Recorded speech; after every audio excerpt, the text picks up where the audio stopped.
Salut à tous, j'espère que vous allez bien. Aujourd'hui, on s'attaque à une petite vidéo très sympathique qui sera la présentation, mais surtout le test de cette nouvelle carte graphique, la 3060 Ti Eagle OC de chez Gigabyte, et qui s'annonce plutôt pas mal parce que c'est une excellente carte graphique. J'ai réussi à me la procurer la semaine passée, j'ai déjà fait pas mal de petits tests, vous allez voir ça plus tard dans la vidéo. C'est une excellente carte graphique. Alors cette carte graphique, je vais pas vous détailler vraiment toutes les spécialités ou les caractéristiques de cette carte graphique, c'est pas ça qui va nous intéresser. Vous pouvez très bien le trouver sur le site internet de chez Gigabyte ou même d'autres sites. Vous aurez toutes les spécificités de cette carte qui est vraiment très très bonne.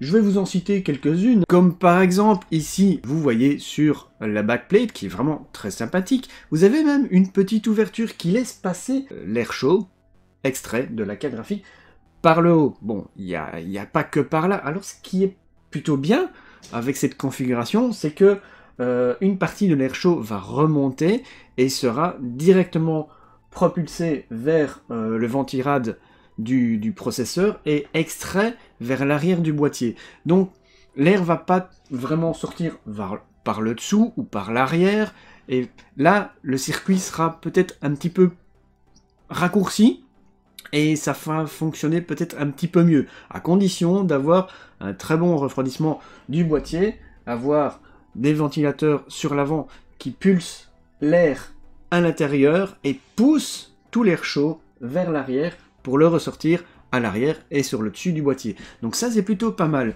Donc belle petite conception, elle est très sympathique. Vous avez du RGB, vous avez un petit peu de RGB, on le voit légèrement ici. C'est petit, c'est léger, c'est discret, mais c'est quand même sympathique. Je trouve que cette carte graphique est vraiment très très belle. Vous avez une belle backplate sur l'arrière, sur le dessus, donc voilà, elle est très très bien. Alors niveau alimentation, vous n'avez pas de connecteur 12 pins, mais un simple connecteur 8 pins, ce qui est plutôt pas mal, et c'est très pratique. Alors encore 2-3 petites caractéristiques, cette carte graphique a une longueur de 242 mm, donc c'est pas trop grand, c'est pas trop petit, ça va passer très très bien dans un boîtier ATX comme celui-ci par exemple. C'est une carte graphique qui va passer vraiment dans tous les boîtiers. Évidemment dans un boîtier mini ATX, là ça va être un petit peu plus compliqué, mais dans un boîtier micro ATX ou même ATX, ça passera vraiment partout. Au niveau de l'alimentation, si vous voulez choisir une bonne alimentation, choisissez une alimentation de 600 watts minimum, 600-650 watts, c'est vraiment largement bien. Il faudra pas vraiment plus, mais descendez pas en dessous non plus, pour que l'alimentation soit stable et que la carte graphique, si elle a plein régime, soit bien alimentée. Voilà, au niveau des autres caractéristiques, je vais pas trop m'étendre sur toutes les caractéristiques, vous pouvez très bien aller sur le site de Gigabyte, comme je vous l'ai déjà montré. Vous pouvez les avoir très facilement ici, hein. Vous voyez, vous avez time mémoire de 8 Go, de la GDDR6, voilà, mais je vais pas rentrer dans les détails, vous pouvez très bien aller sur n'importe quel site, vous trouverez toutes les caractéristiques. Maintenant je pense que ce qui vous intéresse, c'est vraiment de voir les performances de cette carte, et j'ai testé, eh bien, avec mon PC, avec un Ryzen 5 3600, 32 Go de RAM, à 3200 MHz, tout ça en 1080p, parce que je pense que cette carte graphique est destinée au 1080p, 1440p, elle peut faire un petit peu de 4K sur certains jeux, mais elle n'est pas vraiment destinée pour le 4K. Pour le 4K, je vous conseillerais plutôt une 3070, 3080 ou 3090, ou même une carte de chez AMD, les 6800 ou 6800 XT, c'est comme vous voulez. Donc ici, j'ai testé du 1080p et c'est plutôt pas mal. Allez, je vous passe quelques petits extraits de jeux sur lesquels j'ai testé cette carte, et puis on se voit à la fin pour la conclusion.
Eh bien voilà, je ne sais pas ce que vous en pensez, mais dites-moi dans les commentaires ce que vous pensez de cette carte graphique, en tout cas des performances atteintes dans les jeux, et même sur TimeSpy, j'ai obtenu un très bon score. Bon, c'est pas le meilleur des scores, mais c'est vraiment plutôt pas mal.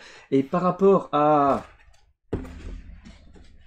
ma GTX 1060 3 Go, il y a un monde de différence, c'est vraiment énorme. Le gain que j'ai pu obtenir en changeant la carte graphique, voilà, j'ai attendu très longtemps avant de changer, mais je suis vraiment très content.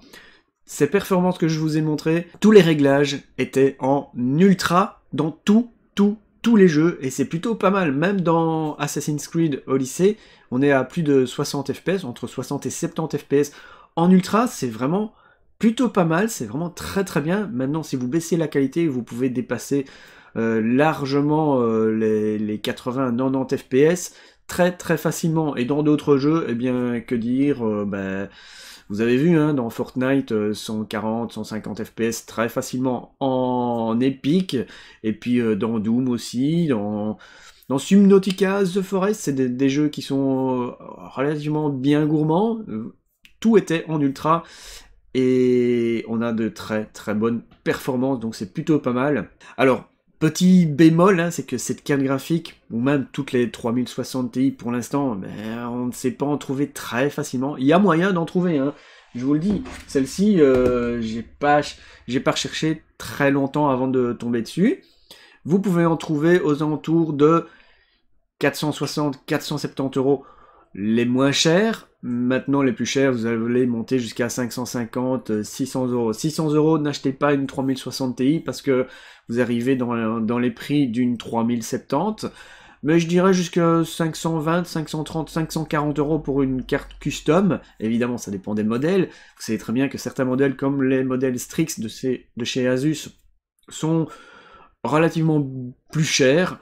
Celle-ci, vous allez la trouver aux alentours de 510-520 €, ce qui est encore raisonnable. Maintenant, si vous pouvez en trouver une, par exemple la MSI Ventus, vous pouvez la trouver à moins de 500 €, aux alentours de 470 €, 460 €. Donc ça, c'est un très bon prix. C'est à peu près équivalent, hein, niveau performance. Vous allez pouvoir évidemment overclocker votre carte graphique. Ça fera peut-être l'objet d'une nouvelle vidéo, voir quelle performance on peut atteindre avec cette carte graphique, mais en l'overclockant un petit peu, et voir s'il y a de bonnes différences et de bonnes performances. Donc ça, je vous ferai une vidéo prochainement sur l'overclocking d'une 3060 Ti et voir quel niveau de performance on pourra atteindre. Alors pour qui est destinée cette carte graphique? Eh bien les personnes qui auront un budget pour faire une config plus ou moins de 1200 €. 1100, 1200 €, c'est déjà un très beau budget, mais vous allez avoir de très bonnes performances. Alors si vous voulez jouer avec des réglages très élevés dans tous les jeux en 1080p, cette carte est idéale. Si vous voulez faire du 1440p, vous pouvez le faire aussi. C'est vraiment pas mal. Et même un petit peu de 4K si vous désirez. Eh bien, n'hésitez pas à me dire ce que vous en pensez dans les commentaires. J'espère que vous avez apprécié cette petite vidéo, donc n'hésitez pas à mettre un maximum de pouces bleus, à vous abonner à la chaîne si ce n'est pas encore fait, et je vous souhaite à tous une bonne journée, bon après-midi, bonne soirée, tout dépendra de quand tu regardes cette vidéo bien évidemment, et je vous dis à bientôt. Ciao tout le monde!